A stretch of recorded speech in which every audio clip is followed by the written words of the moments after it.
Hey, what's up guys? My name is Cherno. Welcome back to my game engine series. So, last time we took a look at setting up pre-make for our kind of build system, our project generation system.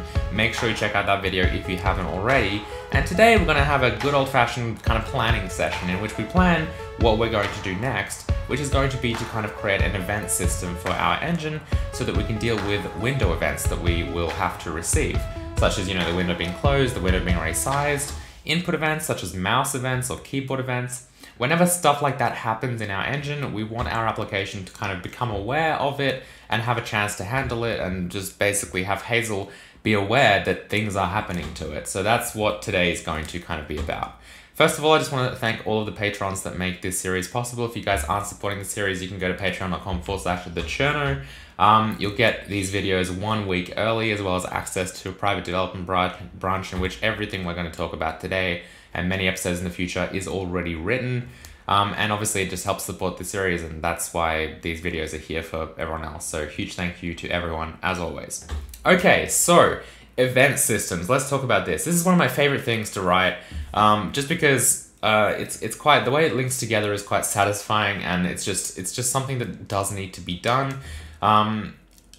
Sometimes, like in the past, I used to maybe write like a whole window system first and then deal with events, but there's no point in doing that. You might as well get the event system done so that when you get to the point of actually writing your window, you can already kind of dispatch all your events and everything will just work and everything's going to be great. Because kind of you can write a window system, an entire renderer, without even dealing with events at all. But then as soon as you start saying that, oh, I want a camera that I can move around using the mouse and keyboard or whatever, you start being like, oh, well, to do this properly, I have to spend like a while now writing a whole event system. So we're going to get all of that out of the way kind of immediately, so that then when we actually do build up a window, we can deal with everything really easily. So we're going to go to the drawing board and see exactly how all this is going to fit together. Okay, so at the moment we have something that's called an application. And this is our kind of application class, which is kind of like our central really class for a lot of things. I mean, primarily this is kind of a representation of our actual Hazel application. Like in terms of important things it contains, I mean, the run loop is probably one of the biggest things, which means that essentially it contains the loop that keeps everything running and keeps updating kind of our game all the time. But also, this being the central kind of hub for things, it also needs to be able to receive events so that it can dispatch them eventually to something called a layer, to all of the layers in our games. Now, layers are something that we'll talk about in the future, so I won't mention them too much because we'll have a separate video on that, and also they're not really 100% required by the scope of what we're going to be implementing in terms of this event system. So they're just something for the future. But just know that kind of the application will eventually propagate events to layers so that they can kind of deal with that. So in terms of our application though, we have an application. This needs to be able to receive events. So how does all of that work? Well, since we're specifically talking about window events, let's kind of draw a little window class that we might have here, and then see how that communication is going to work. So our window class is a representation of our actual window that kind of makes up our application. So this is literally like, a Windows kind of window with like a title bar, and like, we might have like a triangle rendering and all of that stuff over here. And every time we receive events in this window, whether it be kind of the fact that a resize has taken place, someone's hit the close button, we have kind of mouse move events or whatever, and all that stuff. Whenever that stuff happens, and keyboard events, whatever, all that when all that stuff happens, our kind of windowing library or just the Win32 API or whatever we're using will receive an event. And then once that event happens inside that window class, we need a way of communicating that back to application. But guess what? We don't actually want to tie our application to the window class. So the window class should not be aware of our application class at all. The application class kind of creates a window, right? So it's clearly kind of aware of that, right? But I don't want the window class actually having any knowledge of application. That's not really a link that should exist. So what we need to do actually is create some kind of method for kind of messaging back all of these events to the application so the application can kind of deal with them. And because the application creates a window, it has the ability, obviously, to kind of set up all of that kind of messaging system. So, long story short, this is what happens. When an event occurs inside our actual window, this window class will receive an event callback, right? And then what it has to do is construct essentially a Hazel event and then somehow propagate it back to application, okay? So let's talk about the details of that. So first of all, Hazel event, right? What do we need? Well, we need some kind of event class, right? An event system, really, which contains all the details required by an event that has occurred. So, a mouse click, right? I've just moved my mouse and I've clicked it over here. What kind of information do we need? Well, we definitely need kind of the X and Y position of that click, as well as which button was pressed, right? And then what we can do with that information is create something called a mouse button pressed event, which I'm definitely not going to write out. But we create a mouse button pressed event, right? Which is essentially just a struct which contains this position and this button. And once we've created that, which is kind of our own custom data type, we need a way to actually send that data over to application. So everything kind of ties back to that link and how it works. Well, we don't want window to actually hold like an application pointer or something like that. But instead what we want to do is essentially give the opportunity for this application to provide window with a callback. Now, this can be something as simple as just a function pointer. In fact, we'll kind of deal with that first to begin with, and then we can talk about more abstract ways of actually dealing with this. But essentially what happens is when we create a window from our application class, we're also going to set a callback to that window class, an event callback, so that every time that this window gets an event, it can check to see if the callback is present, right? So if the callback isn't null, and if the callback isn't null, it's going to call the callback with this event data, okay? And then, since basically application will have a function called onEvent, which might, take in something like an event reference, right? It's going to call this function from window, okay? So window doesn't actually know about application, but if we set a callback, window does know about this function. And so window will call this function with this kind of data. And then suddenly application, which has an onEvent function, an onEvent method on itself, right? This will get called with all of the event data. Now, this is kind of something known as like a blocking event. So the reason that kind of is the case is because, when we do receive that mouse event, that mouse button pressed event, we construct it probably on the stack right there. And then we immediately call this function. So it kind of, pauses all of the other events while we deal with this event. And so that's why it's kind of called a blocking event. Now, in the future, you could create something like a buffered event system, which basically says that it kind of, grabs this information, queues it, stores the data elsewhere, proceeds to other events, and then maybe once per frame, we kind of go through that queue of events, like an event queue, and we just kind of dispatch and handle all of them there instead of doing it immediately upon receiving the event. But I find that that's something that doesn't necessarily need to be implemented straight away in an engine. We can kind of just deal with this, and this is a lot simpler. So if we do kind of, that is maybe something to explore in the future, when things get a little bit more complicated and we want a little bit more control about, on kind of, how our engine flows, and to not just block the whole engine every time an event occurs until it's been fully handled by everything in our application. So like a buffered event queue may end up being a better idea in the future, but for now, this is totally fine. Okay, so now that it's received that, it can kind of dispatch the event to anything that requires it. So for example, we talked about the layer stack that we had earlier. It can kind of propagate that event down the layer stack so that all the layers have a chance to kind of receive that mouse button pressed event and handle it, and maybe block further layers from receiving that event, if need be.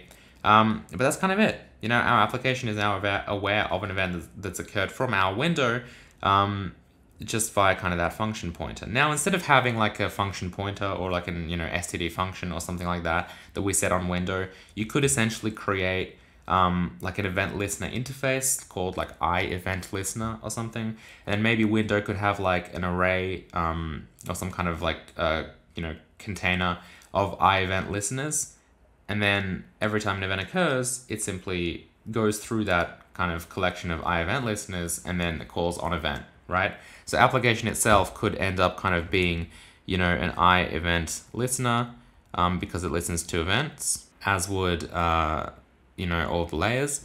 And so because it kind of needs to implement that interface, it would then implement on event and then set itself kind of as an iEvent listener to window, which might have, you know, iEvent listener, you know, just like an array of them or whatever. And then this would kind of go through all of the iEvent listeners and actually call their onEvent function. So you could do something like that. It's a little bit more abstract, a little bit more kind of high level, I guess, than just having like std function or like a raw function pointer or something like that. But that kind of gets the job done. It doesn't matter. Those are kind of all implementation details. So in terms of what we actually have to do right now then, what we need to do before this kind of window even exists is we probably need to make something called an iEvent listener. We need to make this whole kind of event system. So we actually need to create all of the data we need for events. So every type of event, you know, we'll have like a base event type, and then every type of event will kind of, you know, stem down from there essentially. So we'll have all of our window events like resize and close. We'll have all of our input events, mouse button pressed, mouse moved, key pressed, key released, that kind of stuff.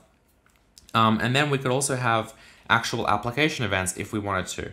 So for example, application, and these originate from applications. So stuff like run loop events, right? So on update, on tick, on render, all of those kind of events, instead of being just propagated immediately from the kind of application class, they could actually be kind of dispatched as events. And then layers could, for example, listen to on update or whatever, or just listen to app update, app tick, events, whatever. And then if they've chosen to, they could kind of handle it there. So this kind of event system will allow for that as well. But basically what I'm saying is we need to construct all of the kind of event classes that we have. And then we also want to have, you know, certain debug data as well. So for example, maybe like event names and stuff like that. We also want, you know, event categories. So there's a few different things that we need to do. This kind of becomes a little bit more complicated. We also want something called an event dispatcher, which basically on this onEvent class, on this kind of onEvent function, which contains this kind of event reference, we want to be able to kind of dispatch that event to maybe a different function based on its type. So we might end up having something like an onMouse, you know, moved function, which takes specifically like a mouse move event or something like that.